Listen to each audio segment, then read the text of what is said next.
Coucou les amis, j'espère que vous allez bien. Alors aujourd'hui, je vous ramène une pépite. On va faire une tarte aux pommes IG bas, sans gluten, sans lactose et sans sucre ajouté. Une recette ultra saine, parfaite pour les personnes qui surveillent leur glycémie, pour les sportifs et tout simplement pour se faire plaisir sans culpabiliser. Un vrai délice. Vous allez voir, je la goûte pour vous. Elle est extraordinairement bonne. Vous allez voir, c'est simple, parfumé et délicieux. Allez, on commence la recette.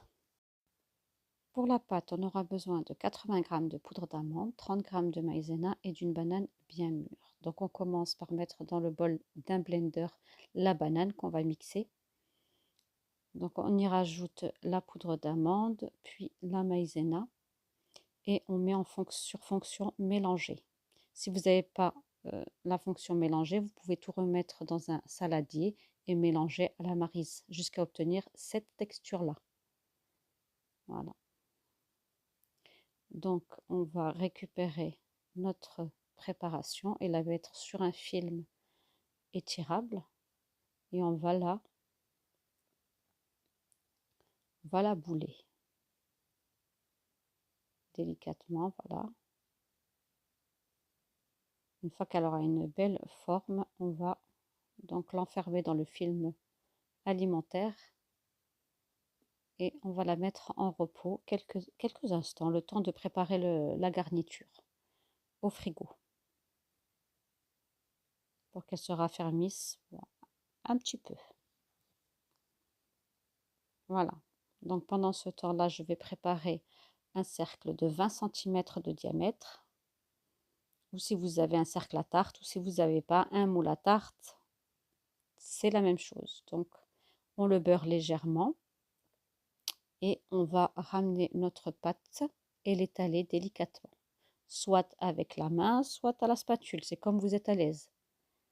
Voilà, une fois qu'elle est bien droite et que elle est uniforme, à peu près la même épaisseur partout, donc on régule bien au niveau des bords pour que ce soit bien droit et on remet au frigo. Ensuite, on va s'occuper de la garniture. On aura besoin de 4 belles pommes, 200 ml de crème de coco, un œuf et une cuillère à café de sirop d'agave, ce qui est facultatif, vous n'êtes pas obligé. Si vous prenez des fruits bien mûrs, ce sera déjà bien sucré. Donc on va éplucher nos pommes, les équeuter, comme pour une tarte aux pommes traditionnelle. Donc on va les couper en deux et ensuite en lamelles.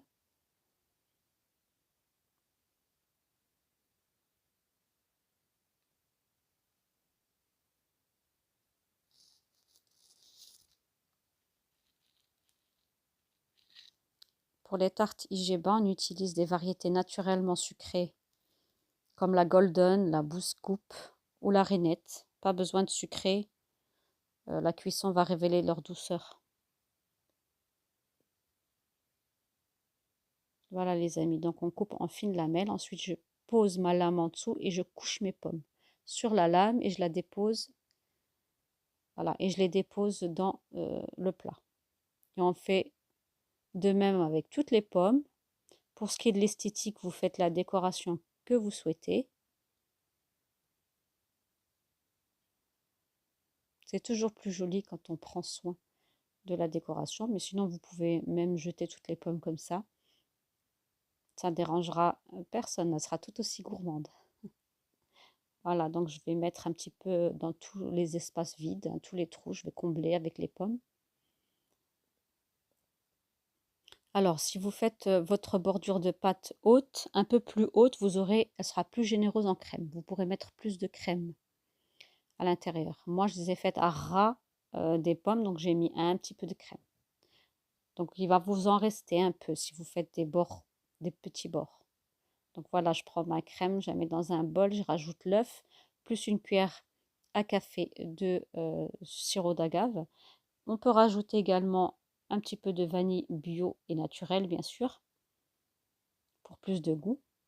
Et là, on déverse notre crème sur les pommes. Vous voyez, si j'avais laissé les bords un peu plus hauts, ça aurait été plus généreux en crème. Et voilà les amis, j'ai enfourné 180 degrés, 20 à 25 minutes à surveiller. Et voilà le résultat. Donc on va laisser notre tarte totalement refroidir avant de la démouler. Vous voyez, donc là elle est froide et je prends une lame de couteau pour séparer les bords. Voilà. Et pour faire briller notre pâte, vous pouvez utiliser un petit peu de nappage qui est facultatif. Nappage bien sûr neutre, sans sucre.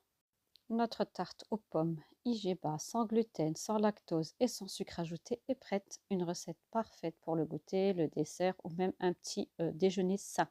J'espère que cette tarte vous donnera envie de cuisiner plus léger, plus gourmand. N'oubliez pas, surtout, n'oubliez pas de vous abonner, de partager la vidéo et d'activer la cloche pour ne rien rater. Merci à tous, prenez soin de vous et à très bientôt pour une nouvelle recette gourmande.